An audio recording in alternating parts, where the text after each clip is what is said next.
یہ سوال ہے کہ اگر کوئی بچہ یا بچی غیر مسلم سے شادی کر لے تو اب والدین پہ کیا ذمہ داری ہے؟ وراثت کے حوالے سے بتائیے گا کہ کیا وہ وراثت کا حقدار رہتا ہے، کیونکہ بظاہر تو اس نے اعلانیہ اسلام کی ایک ہدایت کا انکار کر دیا ہے۔ یہ علانیہ غیر علانیہ اسلام کی ہدایات کا ہم سب انکار نہیں کرتے.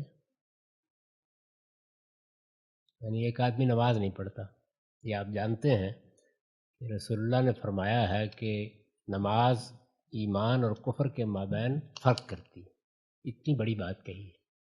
قرآن مجید نے کس وضاحت کے ساتھ یہ کہا ہے کہ نماز کے معاملے میں کوئی چھوٹ نہیں ہے. کتنے لوگ ہیں جو نماز نہیں پڑھتے، تو پھر آپ ان کو وراثت سے محروم کر دیں گے. تو یہ ایک دین کے حکم کی خلاف ورزی ہوئی. یعنی کوئی وہ کافر نہیں ہو گئے بچے. اس حکم کی خلاف ورزی کیوں ہوئی، اس کے اسباب کیا ہیں، ان کے علم کی نوعیت کیا تھی، ان کا دینی شعور کیا تھا، اس کو بہتر کرنے کی کوشش کرنی چاہیے. وہ آپ کے بچے ہیں، ان کی سرپرستی کریں، ان کے ساتھ رہیں تاکہ ان کے لوٹنے کے امکانات ہوں. تو اس لیے یہ ایک غلط کام ہوا ہے یا دین کے خلاف ایک کام ہوا ہے، ایسے ہی جیسے ہم سب غلطیاں کرتے ہیں. اطمینان سے رشوت دے کے آ جاتے ہیں. ابھی ایک جعلی سرٹیفکیٹ کے اوپر گرین کارڈ حاصل کیا جا رہا تھا.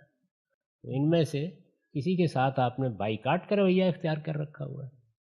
یہ اصل میں چیزوں کو غلط تقسیم کرنا ہے. یہ سارے ہی گناہ ہیں جتنے ہم کرتے ہیں.